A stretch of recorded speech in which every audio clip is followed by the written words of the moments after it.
your feet. See the light in everybody you meet. Everybody get up on your feet. See the light in everybody you meet.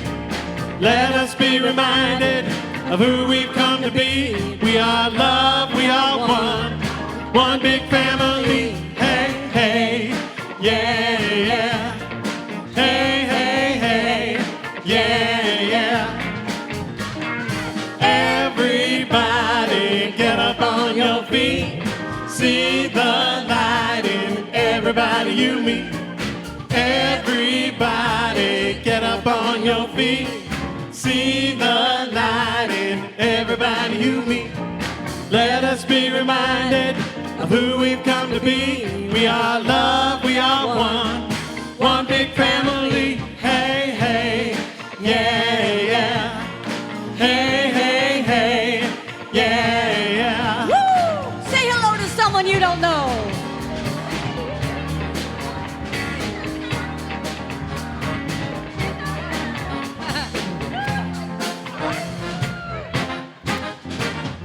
Everybody get up on your feet. See the light in everybody you meet. Everybody get up on your feet. See the light in everybody you meet. Let us be reminded of who we've come to be. We are love, we are one big family. Hey, hey, yeah, yeah. Hey, hey, hey, yeah, yeah. Hey, hey, hey.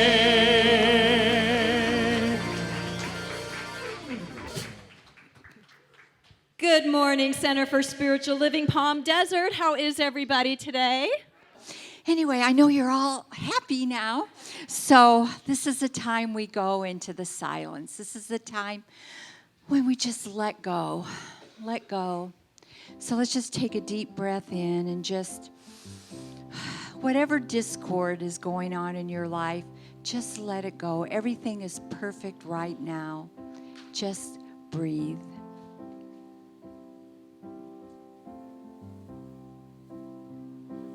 Get ready, my soul.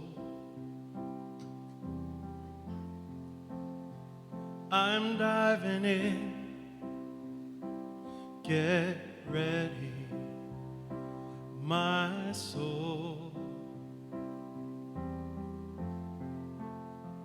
I'm diving in to the deepest kind of love, to the sweetest kind of life. Get ready, my soul.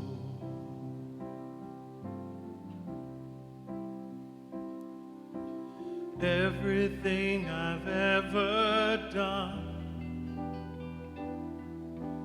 everything I've ever seen, everything I've lost or won, and everything I've ever dreamed has brought me here to the present moment, here to a new beginning here, and I'm seeing life so clearly now. Please join with me. Get ready, my soul. I'm diving in. Get ready, my soul.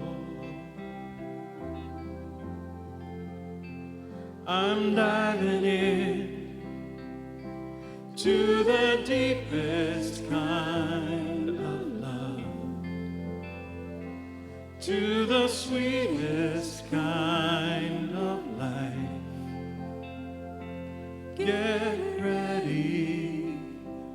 Get ready, my soul. Get ready, my soul.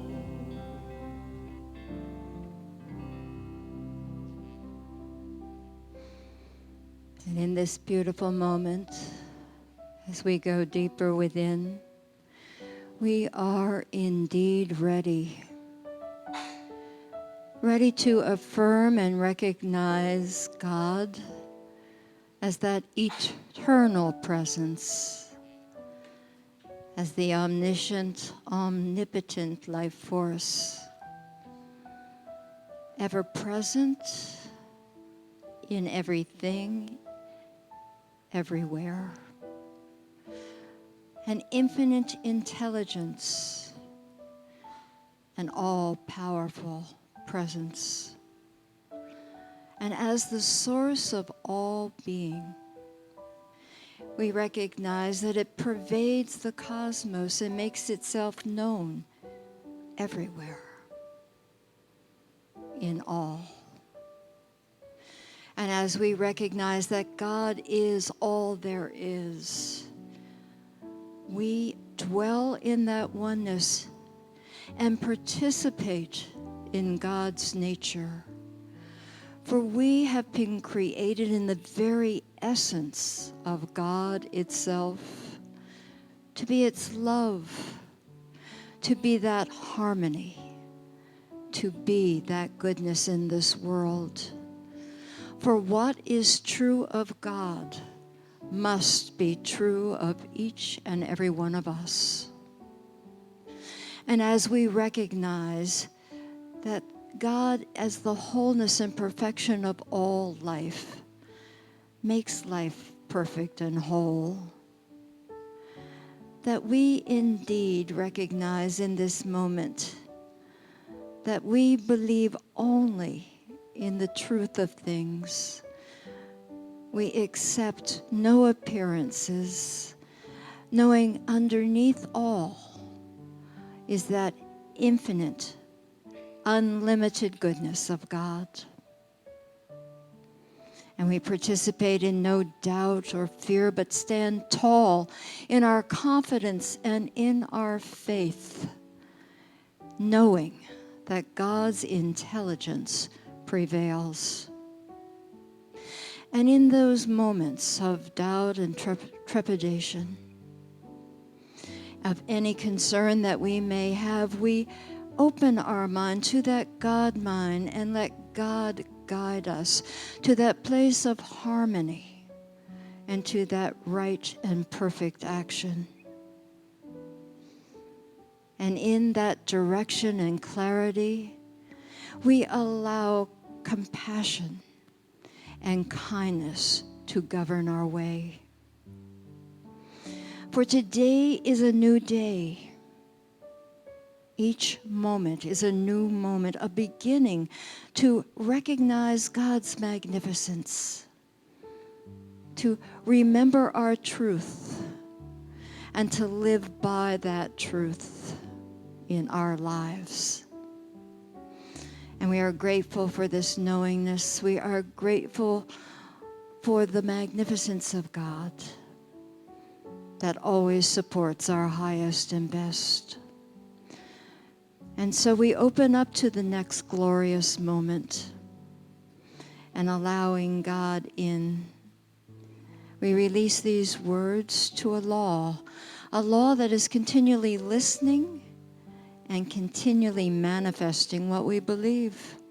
And so we affirm the words that we believe. And if these words are true for you, affirm them with me now by saying, "And so it is." Amen. In the silence there is peace. In the silence there is unspoken joy. In the silence there's release from a world full of chaos and noise. So I wait for these precious moments. I hear all that could never be said, and right here in this holy silence I find God, I find myself.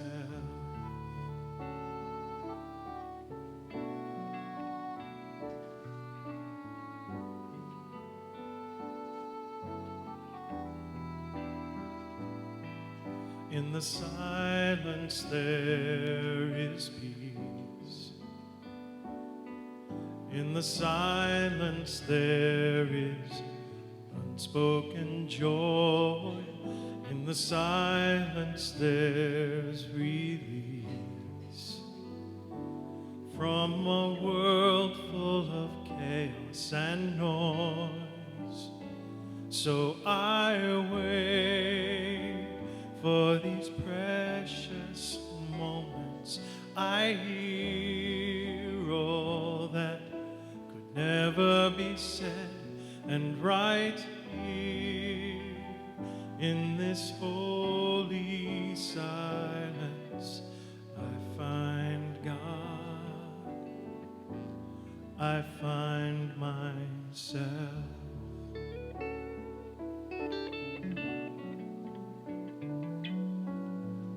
Find God, we find ourselves.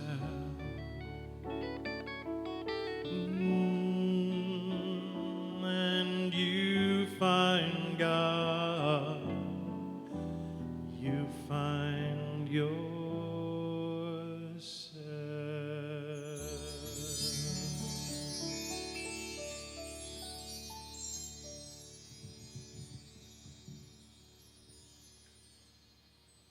So today is freedom from discord.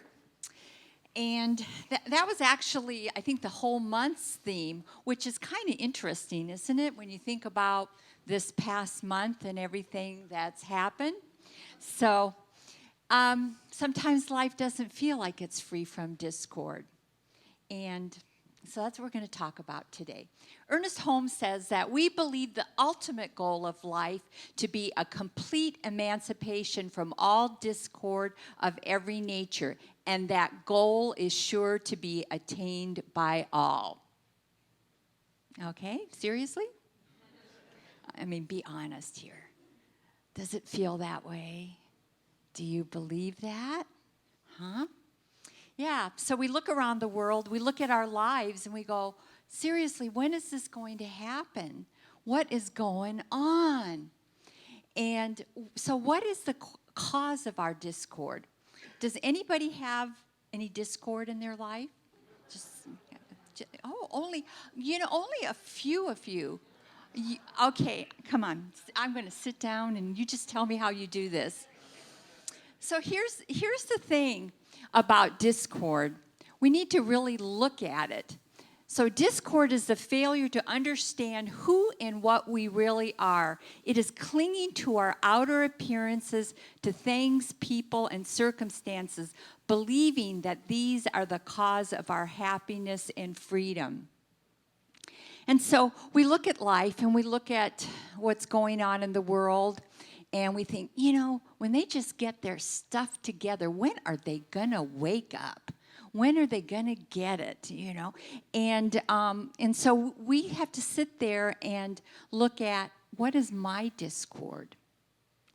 Where am I contributing to the discord? Because, like I've said before, we want to fix everything out here. And if he would just do that, and if she would just say this, and if I would just get that job, if I would just get that perfect relationship, if I just, would win the lottery, all my problems would be over and my life would be at peace. But you know what? Those discords in our life are our opportunities to really look at what's going on within ourselves. Who are we? Who are we showing up as? When we achieve freedom from discord, we automatically experience love, peace, and joy. You know, and I'm going to go back to my Ho'oponopono because I really, to me, it's just a simplistic process to do. Because I know that when I'm at peace, I'm filled with joy, and I have the freedom to do what I want, and all those things fit into alignment for me. It's when I get caught up in the drama of life, and you know, maybe you don't. You know, what I'm really discovering about myself is that I'm either stuffing my feelings, not speaking my mind about something, or I'm at the other end. I explode. I'm just like, I know you can't believe that, but it's true. I know. And so when discord comes up in my life, it's an opportunity for me to say, okay, Laura, what's this about me? It's not about them, it's about me. Now, I mean, be truthful. One of the reasons you come to this center on Sunday is because you do feel at peace. You do feel at joy because we are, it's easy when we're here, right? Because we're surrounded by like-minded people that just kumbaya, we love one another. Well, maybe I don't like her that much, but I don't have to sit with her. I can sit over here, right? Come on, that's true. And so we need to say, okay, why does that come up in our experience? Okay. So this is our affirmation today. So please say it with me.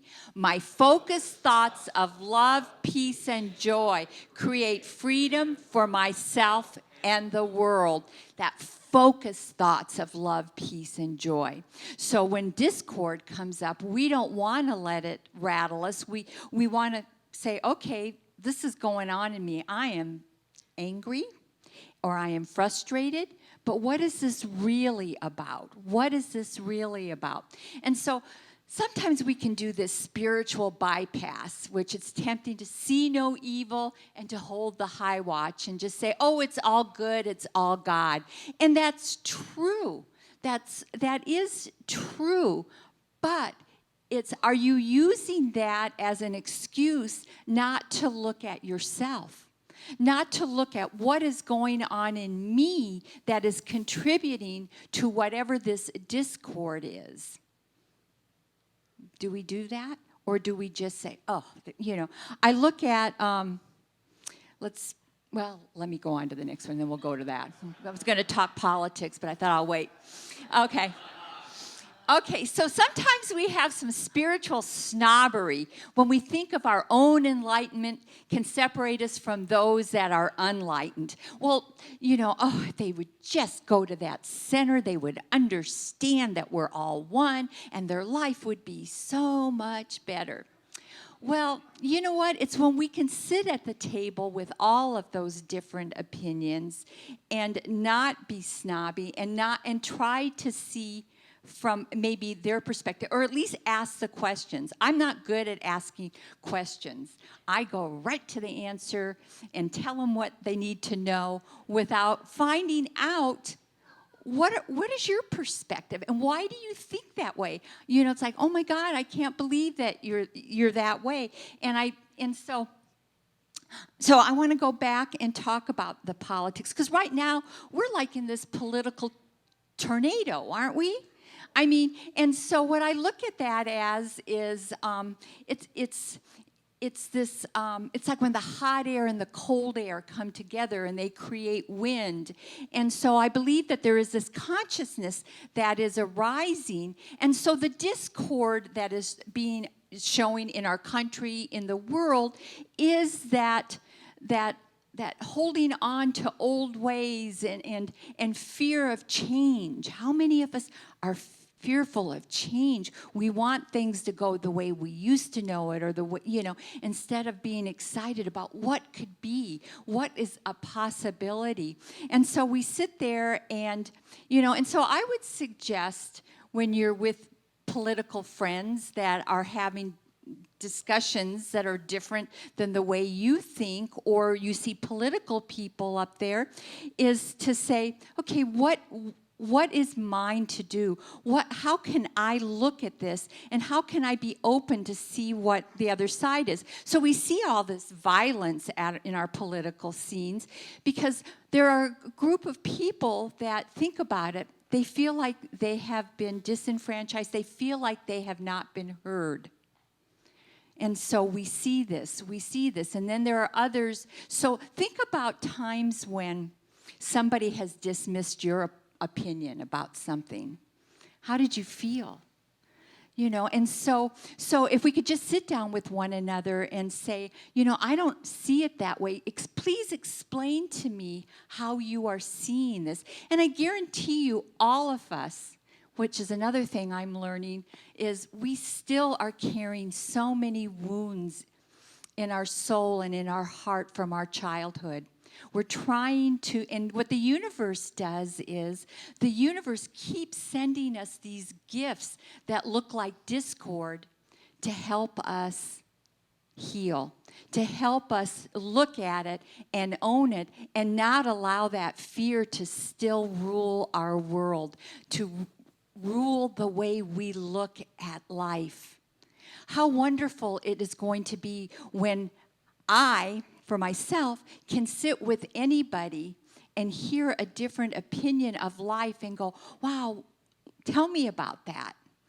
What is it that you see, so that I can understand? I have to say, I've always, people always say, oh, Reverend Lori, you're so Pollyanna. And as you know, I'm a court reporter, so I hear crap every day. And but what I've learned over the years is that I sit in the middle, okay? So I've got this energy going through me of these people not liking each other and talking. And what I've realized is in most cases, there's this person's perspective of the lawsuit, and that's their truth. And then over here, you have somebody that has their perspective, and that's their truth. And what I know is in the middle is the truth. But from everybody's perspective, they are so right. They believe it. And so then you have this judge that has to sit there and siphon out and try to find the truth, not necessarily brilliantly or not necessarily to everybody's benefit. I always say that a good decision on a lawsuit is when both sides feel they got screwed. Okay? They didn't get as much or whatever. I always think that was a good decision because, it's not, because life isn't all one-sided. And I think about, when we had our Taizé a couple of weeks ago, Dale Janda called me and said, well, we need candles up here, and we need 49. And I said, why 49? And he said, well, because there were 49 murders, victims in this. And I said, no, he said, I thought there were 50. And he said, well, the 50th was the shooter. And I said, no, we need 50 candles. Because here's the thing, that shooter was a victim as much as those that were shot. He was a victim by the poison of people's thoughts, people's beliefs, and so he was acting out from his fear. But what if that person, that shooter, had been loved, had been felt like he had been heard, had been nurtured through his life? That would have been a whole different situation. And so that's what Gibran says, when one of you falls down, he falls for those behind him, a caution against a stumbling stone. And he falls down for those ahead of him, though faster and surer foot, yet removed not the stumbling stone. So it's ours to do. We need to lift those stumbling stones. We need to look at every individual. We need to sit with somebody we can't stand. and look for the good. And okay, now haven't some of you had somebody when you first met them, you just did not like them? Oh my God. But when you got to know them, you go, wow, they've changed. Well, what's happened is you've changed. You've looked for the good, and now that's what you're focusing on. You're not focusing on the differences. You're focusing on what do we have in common. War would end if we all could just sit and talk and really get to know one another. We would all know that we want the same thing. We all want peace, love, joy, freedom. We want our families to be safe. We want food. We all want the same thing. We're just afraid of each other, and that's causing the discord. So ours is not the task of fixing the entire world all at once, but of stretching out to mend the part of the world that is within our reach. And we do that through a spiritual practice. We do that by communing within, by doing our meditation, by doing our prayers, by focusing on that divinity that is within us, that is within each person. That's how we do it. We take care of our immediate world. We love everybody that comes in our sphere. So let's say our affirmation together. My focused thoughts of love, peace, and joy create freedom for myself and the world. And that's what you take into your meditation. You take that sense of peace. You connect with that part of yourself that is that divine love. And you forgive yourself.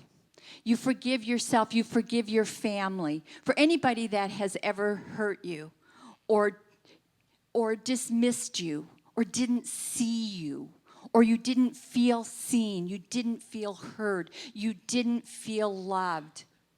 It's now your opportunity in those moments to love yourself.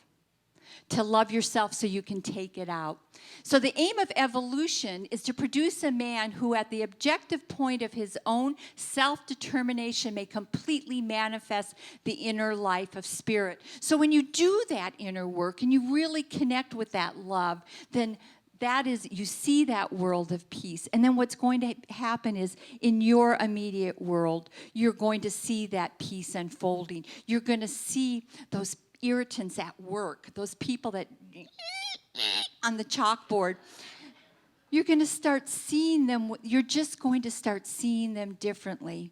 You're going to start seeing the world differently, but it's an inside job. Don't wait for the government to do it for you. Don't wait for your spouse to do it for you, your whoever. It's an inside job, and we each have to take responsibility. And when we do that, the discord is going to start diminishing. So struggling souls catch light from other souls who are fully lit and willing to show it. We were born for this time. We are each in this center because we know that there's a better way to live. I bet if we took a poll here, I would guarantee that maybe 90% of you weren't born in this teaching, but came here because you were looking for an answer. You knew there had to be a better way for your life and for the world. Right? Yeah. That's why we're here, because we know that there's something we don't know, that if we knew, it would change the world. It would change our lives. And that is our willingness to be that light. Because it's just like if you go into a room and somebody's in a bad mood, you can feel that energy. It's like, oh. But also, if you go in that room with that light, and truly a genuine light, you too change those around you. It cannot be any other way.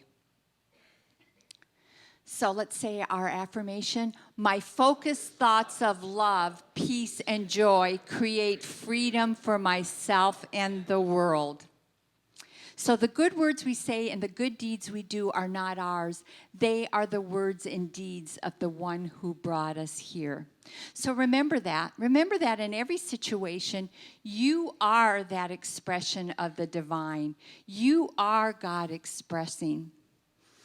And each person that maybe isn't behaving the way you think God would, that person has been brought there in your awareness, so you get the opportunity to say, who am I and how do I show up in this situation? And, we think, oh, this is such, how's that going to change the world? We change that world one person at a time. May not be in our lifetime, I don't know. I'd love to believe that it will be, but it may not be.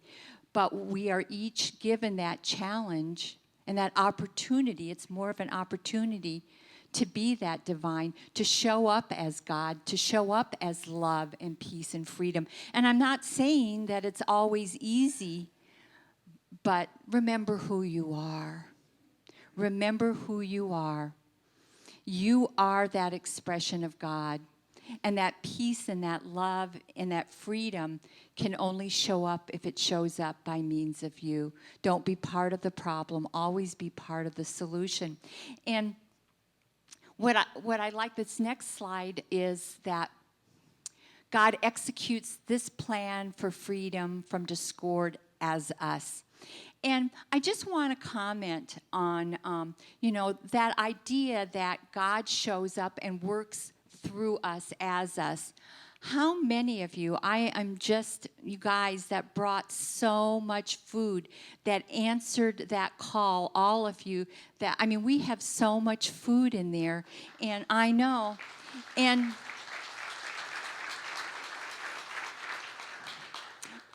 so that's what we do as humanity. You notice, like after Orlando, look at all those people that lined up to give blood.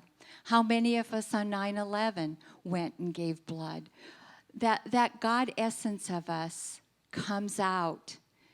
And if it would just come out more. And I just want to mention, Paul and Mark mentioned that we didn't put on the food drive, but they also need dog food. They also need food for pets too. So if you want to bring those, because the pets have to eat during the summer too. So just to remember that God executes this plan for freedom from discord from us. So how do you handle that discord? That's what you want to do. And it's not by ignoring it. It's not by putting our heads in the sand. It's about living life out loud, but living it in a place of forgiveness, a place of trying to understand maybe from somebody else's perspective. And the thing is, I've always said, we are all the creators of our own universe. We are the center of the universe. So we see the world through our filters. Our wounds, we see the world through our wounds, our childhood wounds. And so we need to realize that instead of being in reaction, be in creation. They're the same letters. You can react to a situation or you can create. You can create the life you want. You can create the relationships you want by not taking things so personally. If somebody has a disagreement with you or a different opinion than you, don't take it as a personal affront, but as an opportunity of like, wow, let me look at this and ask the questions. Why do you feel this way about me? What am I doing to demonstrate this that's irritating you maybe? It's easy for us to understand why other people irritate us, but do we ever want to know what it is we're doing to irritate somebody else? Do we ever even ask? It's like, live with it. I'm wonderful.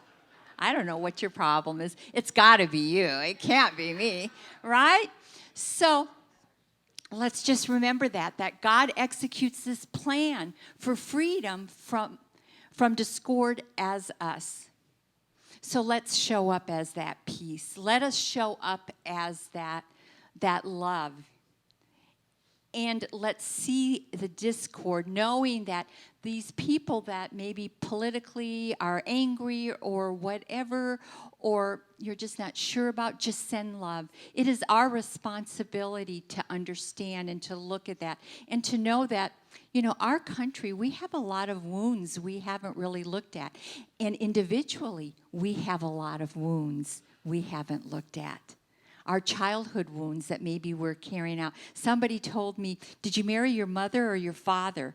And I'm like, "What? Are you, no?"